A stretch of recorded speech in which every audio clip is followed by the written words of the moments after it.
नमस्ते, वेलकम, स्वागत है आप सभी लोगों का आपके प्यारे चैनल में, आपके पसंदीदा चैनल में जिसका नाम लक्ष्य विजय है और मैं आपका राजेश सर। जल्दी से जल्दी चैनल को लाइक, शेयर, सब्सक्राइब सब कर दीजिएगा, आइकन बेल बजा दीजिएगा ताकि आपके पास वीडियोस के प्रॉपर नोटिफिकेशन पहुंचते चले जाएं। अब हम लोगों ने जो एक प्रोसेस शुरू किया है वो प्रोसेस है हिस्ट्री ऑफ द डे का। इतिहास में प्रतिदिन होने वाली वो घटनाएं जो हम लोगों के एग्जाम के, हम लोगों के परीक्षा से महत्वपूर्ण बन जाती हैं, इंपॉर्टेंट हो जाती हैं।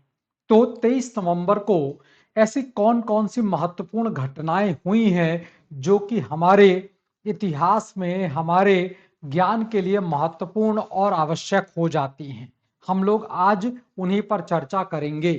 तो बिना देरी किए मैं शुरुआत करता हूं चर्चा के साथ में और घटनाओं के साथ में। घटना है राष्ट्रमंडल शिखर सम्मेलन को लेकर, कॉमनवेल्थ समिट को लेकर। 1983 की बात है। 1983 जब प्रधानमंत्री हुआ करती थी श्रीमती इंदिरा गांधी, भारत की एकमात्र महिला प्रधानमंत्री के तौर पर उनको याद किया जाता है। तो राष्ट्रमंडल देशों का 7वां शिखर सम्मेलन 1983 में ऑर्गेनाइज किया गया था दिल्ली में, और उसकी अध्यक्षता, उसका नेतृत्व किया था प्रधानमंत्री इंदिरा गांधी जी ने। ये 7वें नंबर का शिखर सम्मेलन था जो कि 23 नवंबर से लेकर 29 नवंबर तक चला, और 29 नवंबर को इस शिखर सम्मेलन का समापन जो किया गया वो गोवा में किया गया। वहां से इसका समापन हो गया। इस शिखर सम्मेलन में जिन प्रमुख मुद्दों पर बहस हुई, जिस पर चर्चा किया गया, जो चर्चा का विषय बना, अगर मैं उनकी बात करता हूं तो वो 3 महत्वपूर्ण बिंदु बनते हैं। एक, यूएसए के द्वारा, जैसे हम लोग अमेरिका के नाम पर भी जानते हैं, तो यूएसए के द्वारा कैरेबियन कंट्री ग्रेनाडा या ग्रेनाड के ऊपर आक्रमण किया गया, हमला किया गया। कुछ जगहों पर ग्रेनाडा लिखा रहेगा, कुछ जगहों पर ग्रेनाड लिखा रहेगा, उससे परेशान मत होइएगा।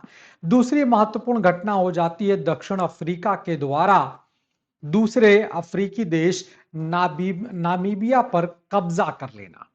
और तीसरी महत्वपूर्ण घटना बनती है अमेरिका और यानी यूएसए और यूएसएसआर, तत्कालीन समय का सोवियत संघ के बीच जो परमाणु हथियारों की प्रतिस्पर्धा, होड़ चल रही थी।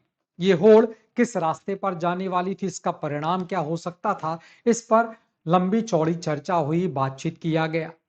राष्ट्रमंडल देश उन्हें कहा जाता है जो कभी न कभी ब्रिटेन के कॉलोनी के तौर पर, उपनिवेश के तौर पर रहे हों। वो एक अलग विषय है कि शुरुआत हुई ये कॉलोनियन कंट्रीज के तौर पर, उपनिवेशवादी देशों के साथ में, लेकिन धीरे धीरे करके जब इसका दायरा बढ़ा तो इसमें कई सारे ऐसे देश हैं जो कभी भी ब्रिटेन के कॉलोनी के तौर पर नहीं रहे। यह शिखर सम्मेलन हर साल, मतलब हर 2 वर्ष के अंतराल पर किया जाता है। यानी एक साल होगा फिर इसके बाद किया जाएगा, तो हर 2 साल पर इसको किया जाता है, एक एक वर्ष के अंतर पर।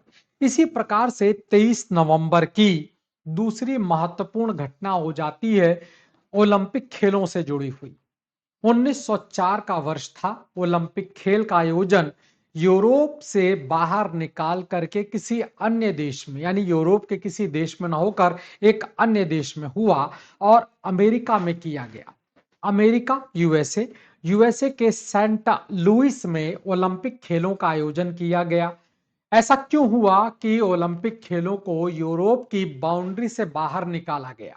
उसका बड़ा कारण था कि 1904 और 5 के वर्ष में आप देखेंगे तो रूस और जापान के बीच चल रहा युद्ध इस ओलंपिक खेल को यूरोप से बाहर लेकर गया, और एक बार ओलंपिक खेल यूरोप की सीमाओं से, बाउंड्री से बाहर निकला तो फिर वर्तमान समय तक ये कई सारे अलग अलग कॉन्टिनेंट्स, महाद्वीपों के अलग अलग कंट्रीज, देशों में आयोजित किया जाता है।